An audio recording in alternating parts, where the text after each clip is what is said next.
What is up, everyone? Sports Reactor back here with another edition of NHL The Puck Drop. We had a ton of games last night, and unfortunately, we've only got one to preview for tonight, but let's jump right in. Alright, let's kick it off with Avalanche and Senators.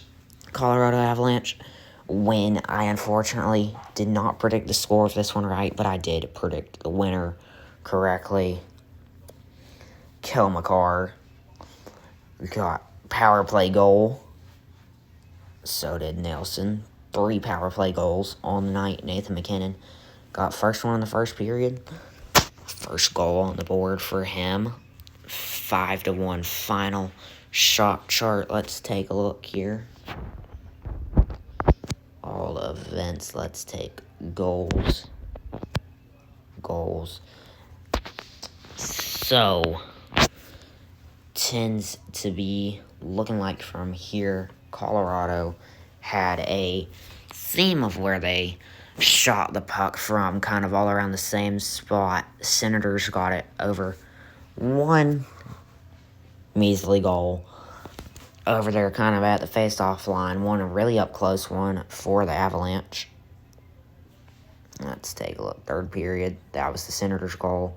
Second period, that was the really close-up goal, and first period was a hot period for the Avalanche, getting 4 goals in the first, and there really was no chance for the Senators after that. Flyers, Capitals, Alex Ovechkin, 7 goals away from passing Wayne Gretzky, getting a goal last night, 888th goal, so I'm pretty sure he definitely now will get it before the season is over. Washington wins this series 4-0 over the Flyers. Big series win for them. And with this game, they did clinch a playoff spot. So we will be seeing the Capitals in the playoffs. Alright, Kings and Blackhawks. First ever perfectly predicted game on the channel for NHL. 3-1. LA Kings win. Predicted this one last episode. Got it right. Never thought I'd get it right. Empty net goal. Unassisted, obviously, in the third period. Shocking that there was an empty net goal. Even though it would have been 2-1 from that point. Connor Bedard getting a power play goal. Only goal for the Blackhawks.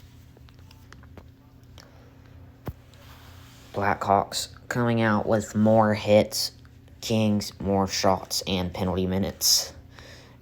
But Chicago does win the series 2-1.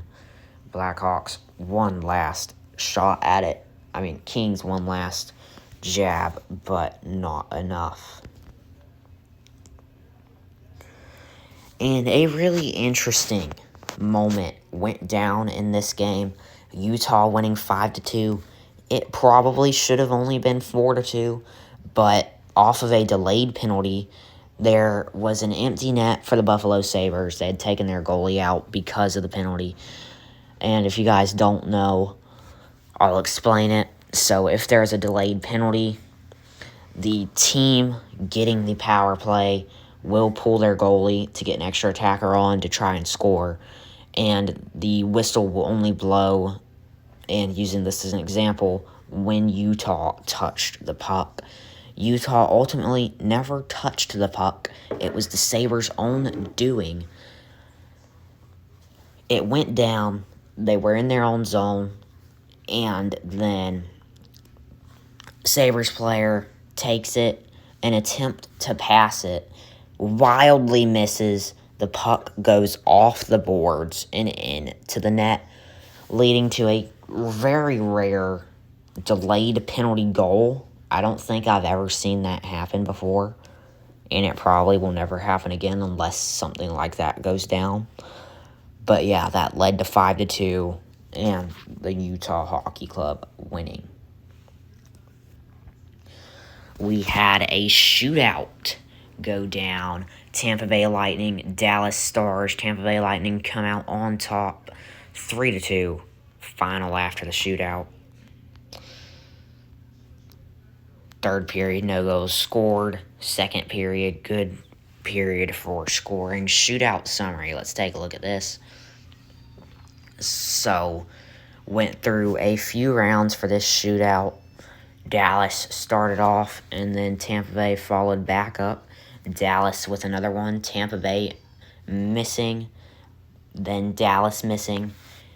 Tampa Bay tying it up 2-2. Mikko Rantanen, pardon me for saying that wrong 15 times, misses the shot, and then to seal it all off, Tampa Bay gets one in off the snapshot to win 3-2. Good win for them there. And we had a slew of overtime games. This game went scoreless the whole game. Florida Panthers, Columbus Blue Jackets, all the way until overtime. Florida Panthers come out victorious with the goal. One lonely goal. Shows you there was a lot of missed shots and a lot of hits in this game. Florida sweeps the series 3-0. And yet another overtime game. This one, high scoring. Montreal Canadiens, New York Islanders tied at 3 after 3. And it takes it all the way to overtime for the Islanders to score their fourth goal for the win. Let's take a look at this series. Islanders win the series 2-1. Good outcome there. All right. Final overtime game. Blues and the Canucks 4-3. Once again tied at 3 after 3. Overtime. Takes it to score for the Blues. And the Blues win the series. Both of these games in this series with these two playing each other ending in overtime. 4-3, oddly enough. Coincidental, maybe. Both of these games in the same. Alright, and to cap it all off of reviewing games, we had the Vegas Golden Knights and the Boston Bruins. I did predict this one correct. Did not predict the right score, but did predict that Vegas would win. Only one power play goal in this one, scored in the second period. And Vegas sweeps the series 2-0. 4-3 first game ended 5-1 second. Alright, and previewing our one and only game tonight in just about 30 minutes. This game will be live on the NHL Network. Columbus Blue Jackets and the Pittsburgh Penguins. Columbus on a losing streak. I'm predicting Columbus will break their losing streak in this game. Thinking let's go 3-1 final with Columbus coming out with the win. That is going to be all for this edition of NHL The Puck Drop. Thank you guys for watching, and I'll see you tomorrow in the next one.